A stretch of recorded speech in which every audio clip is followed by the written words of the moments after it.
கந்த துணியை எடுத்து கட்டினாலா சித்தாங்கு துண்டு துணியை எடுத்து உடுத்தினாலா சித்தாங்கு கஞ்சுளி கப்பற கை கபாலம்மா மலையனூர புங்கவனத்தா காட்டு கூச்சல் போட்டா வேடம்மா தந்தானத்தா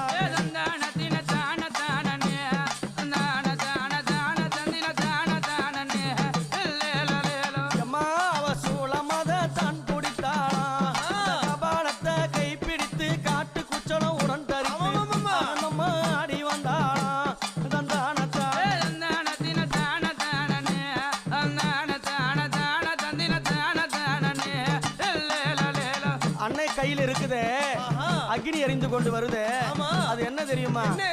அது 5 கண்டர்கள் சிரத்தை அறுத்து கபாலத்தை உண்டு செய்து அந்த பிரம்ம கபாலத்தை எங்க அம்மா கையில வச்சு இருக்கிறாளே அந்த கபாலத்தை பாரு 5 தலைகள் இருக்கும்.